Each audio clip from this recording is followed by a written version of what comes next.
Chapter 43. After school, I drop my backpack and open the fridge. Mom's at the wall calendar writing something. Is your last week of school going well? Mom asks, turning around. I started packing. 4 days. I can't believe it's so close. You're going to love Lake Atitlan. I still wince when I think about Guatemala, but Mom's obviously excited.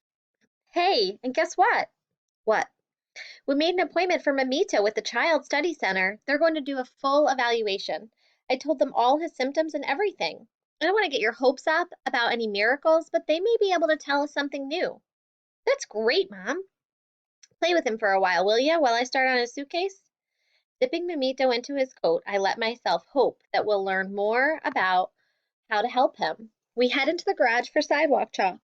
It's cold enough for gloves, but I hate getting chalk dust on my mittens. In the frosty air, my bare hands soon turn red. At first, we scratch lines and arcs on rough concrete. I can't draw anything fancy, just hopscotch squares. Amito likes them, though. He hops through the boxes, which give me an idea. I make a straight line, thick like a balance beam, and he walks it, putting one shoe ahead of the next. Then I place circles like stepping stones down the sidewalk, and he jumps inside each one. I add train tracks, zigzag trails, curves. Soon we have an obstacle course of chalk shapes. I'm an artist engineer, a playground designer. The perfect ending pops into my head. A spiral. Mamito knows just what to do. He winds into the middle and looks at me. Huh, he says, meaning up. All done, I say. Now go back. I walk over and show him how to turn around, thinking he'll retrace his steps. But he stands still. He's arrived at the end. Spiraled to the center. The only way out is teleporting up with his big sister's help. It's funny to see his mind stalled like this. He's stuck, and a sneaky thought makes me think of leaving him there. Ha! He says again and holds his arm up. His bottom lip pushes out, and I lift him up. His arms wrap around my neck, and I press him close. He smells like baby shampoo with his soft cheek against mine. I don't care how many words he's supposed to know. I don't care if he goes to a special class or learns to read when he's 8 or never. All the have-tos he's supposed to follow puff away like breath in the cold air. And just as I'm thinking this, Mamito wriggles, hugs my neck, and says clear as a bike bell, Hihana. It's the longest word he's ever said. I feel crowned. Maybe he will talk someday, but I'm starting to see what Mom means too about doing what we can and still loving him the way he is. In a big sister glow, I watch him jump from chalk square to chalk square. He does it in his own quirky way, sometimes with 2 feet, sometimes with one, sometimes tromping on the lines. For some reason, the colored lines and circles of my chalk course make me think of the Jaden song. I sing it all the way through under my breath. It's still a good song, even if I'll never sing it to him. I guess I could start a new one. I walk wide circles in the driveway, humming, looking into the bare treetops, trying out the lyrics. We pedaled up the sunny hill one October day. Mamito pulls down my old jump rope and runs it back and forth on the sidewalk like a streamer. I'm tempted to show him the right way to use it, but I don't. He has his own ideas. The lake shone bright with tinsel streaks? No, floating stars, suns, sparks. We, hey, ray, stay, ballet. When my song snags on a rhyme I can't find, I decide to leave it for later. Like Mamito, like me, the song's future is still forming. Right now, we're all unfinished, an unfinished line. When we go in, my cold hands hurt with warming up. Hey, sweetums, Mom calls from the dining table. Aunt Jess is back from Florida. She brought this over for you, she says, handing me a padded envelope. It's from Grandma Miller. Confused, I squint at it. There's a postcard inside written to you and a necklace of some kind. Aunt Jess was cleaning out Grandma's desk and came across it, Mom smiles.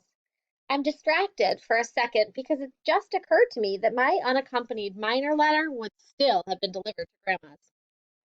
Um, did Aunt Jess mention any other mail at Grandma's?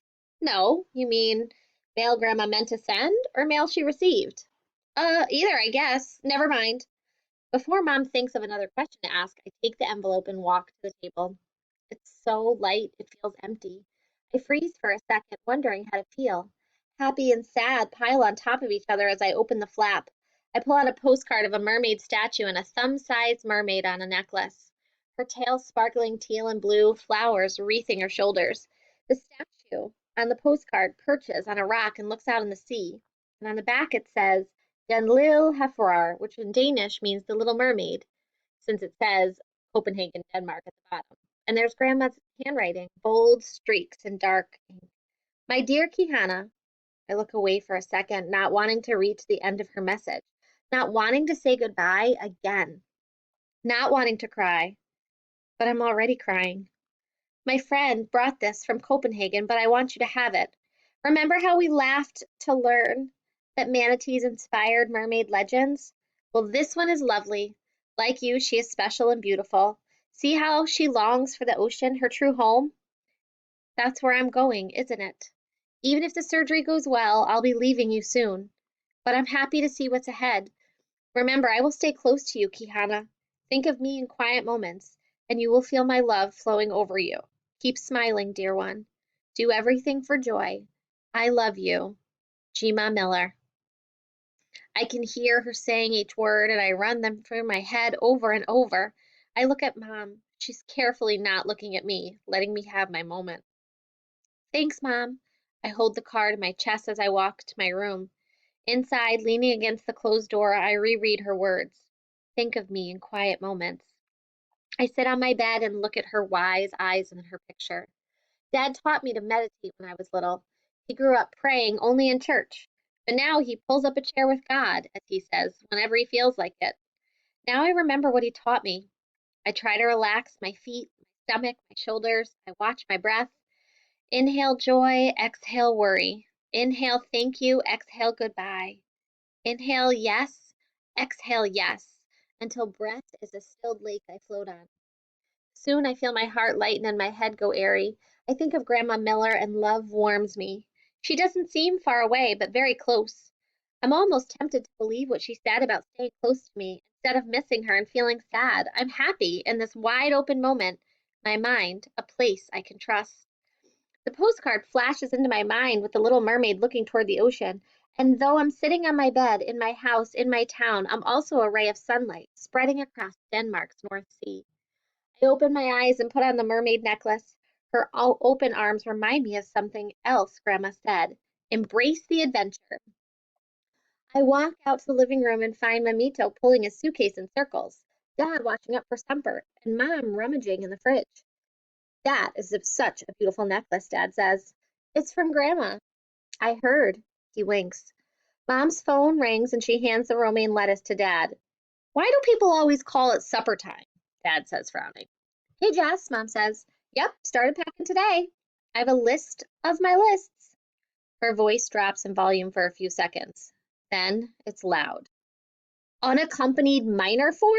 What are you talking about? Oh boy. My parents stalk toward me as I slink into the chair at the dining table. Embrace the adventure, all right. How did a form granting you permission to ride a bus to Florida get into Grandma's mailbox? Mom's as much bewildered as angry. She keeps shaking her head and throwing her hands in the air like she can't imagine such a thing. Mamita senses tension and runs to his room. Great. Without him, the spotlight will shine entirely on me. I don't understand, says Dad. What's going on, Key? I'll explain, I say, sighing, and so I give up. I tell them everything. Sold? As in sold it? Mom's still in shock. And Miss Thomas knew? Again, her hands go up. How could you? On artisans. No, I mean, how could you? Kihana, Dad says, your abuela paid good money for that. She paid with love, too. She went to the market and picked it out especially. His forehead creases, and I worry that he's about to cry. I feel worse than when I broke the guitar. We're back to his being hurt and me being the cause. I know, Dad. I'm sorry. I press my lips together, then continue. I tell them how I biked to the bus station and bought the ticket, and then they needed a form and a signature, I explain. Good thing, Mom says. And I didn't want to forge your names or anything. Dear God, Mom presses her eyes with her fingers. Kihana, Dad asks, sincerely puzzled. You wanted to avoid Guatemala that much? I wince. I mean, the truth is I still don't want to go. And they let you buy a ticket, Mom says? Well, I had to show my ID, but yeah, if you're over 12. Well, that makes it okay. Mom's sarcasm is clear. I know we've ridden the bus together, she says, but how could you possibly think that, you know, I'd have had the police stop that bus immediately? A 28-hour ride? Mom's voice squeaks higher as her pitch goes up. But I was going to leave a note, and Jaden was going to walk me to the bus station. I figured you wouldn't worry. It's kind of too bad that I never got to try my plan. Plus, I was going to call at 8:30 a.m. from Pensacola. They don't see the beauty of it, obviously, although it's actually sounding crazier to me too as I see their faces. I was going to bring snacks, I say tentatively. Unbelievable. Mom puts her palm to her forehead. Dad blinks and shakes his head. He's frowning, but then his expression changes to one I don't totally recognize. He's tilting his head and looking at me closely. A smile tugs at one side of his mouth. Snacks? He says.